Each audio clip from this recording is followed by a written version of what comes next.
Opportunistic fungi में we have aspergillus today. Aspergillus की description करने से पहले we'll revise the basic concepts के fungi या तो unicellular होते हैं तो yeast कहलाते हैं, जब multicellular होते हैं तो वो hyphae कहलाते हैं.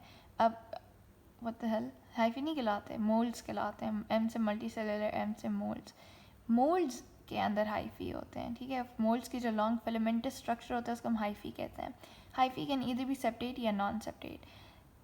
ये जो लिस्ट है 5 opportunistic fungi की, इनमें से जो कैंडिडा और क्रिप्टोकोकस हैं दोनों सी वाले, ये यूनिसेलुलर यीस्ट्स होती हैं. और ये जो 3 हैं एस्परगिलस, म्यूकर और राइजोपस, ये हमारे पास मोल्ड्स हैं, ये मल्टीसेलुलर हैं.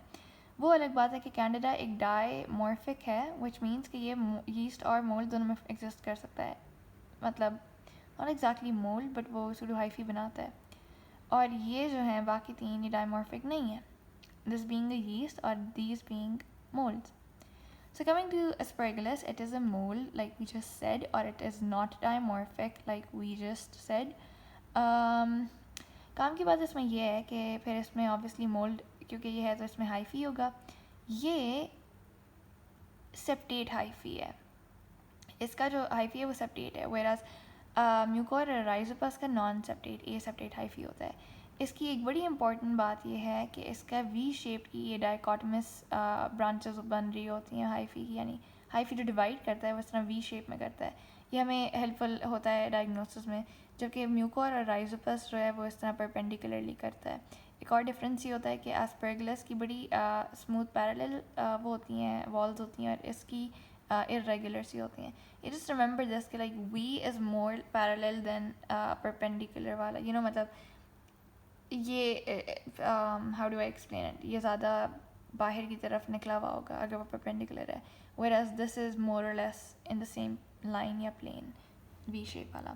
तो इससे याद रखना है कि parallel है. So there's 4 differences between aspergillus और mucor या स्लैश राइजोपस. एक तो ये वी शेप की बात होगी, एक सेप्टेट नॉन सेप्टेट की, पैरेलल और इरेगुलर की बात होगी, और लास्टली कि एस्परगिलस का जो कनेडिया होता है which is the same another name for spores, वो इस तरह रेडिएटिंग चेन्स में अरेंज्ड होते हैं on to a stalk. If you look closely ये थोड़ा सा डैंडलाइन से रिजेंबल कर रहा है, और डैंडलाइंस पे जब हम फूक मारते हैं तो वो उड़ जाता है. That is very convenient analogy, क्योंकि इसमें भी यही होता है कि ट्रांसमिशन एयरबॉर्न है और इसकी जो अरेंजमेंट है वो बड़ी उसके लिए कन्वीनियंट है उसके ट्रांसमिशन के मोड के लिए. उसमें जब हवा आएगी तो वो इसकी इस स्पोर्स को उड़ा के ले जाएगी और फिर वो जर्मिनेट करेंगे और डिजीज़ कॉज करेंगे. सो 2 एस्परगिलस की इंपॉर्टेंट टाइप्स हैं, फ्यूमिगेटिस और फ्लेवस.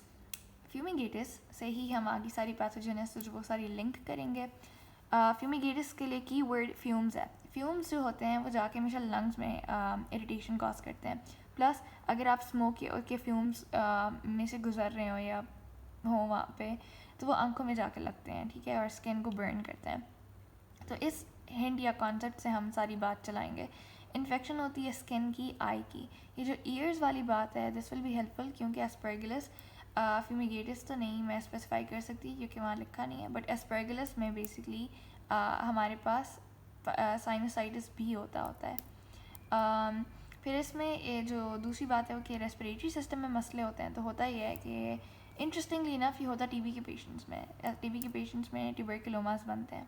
जब एस्परगिलस उस टीबी पेशेंट में जाके अटैक करेगा या इन्फेक्ट करेगा उसको उसके लंग्स में जाके, तो वो उस ट्यूबरकुलोमा को एस्परगिलोमा बना देगा, which is basically fungus balls. इसकी क्लिनिकल सिग्निफिकेंस ये है कि एक पेशेंट की डायग्नोसिस में हेल्पफुल होती हैं. आप अगर उसका बिठा के या लिटा के एक्सरे करें और फिर खड़ा करके एक्सरे करें तो इन जो code and code fungus balls हैं उनकी लोकेशन चेंज हो जाती है एक्सरे पे. तो that helps with the diagnosis.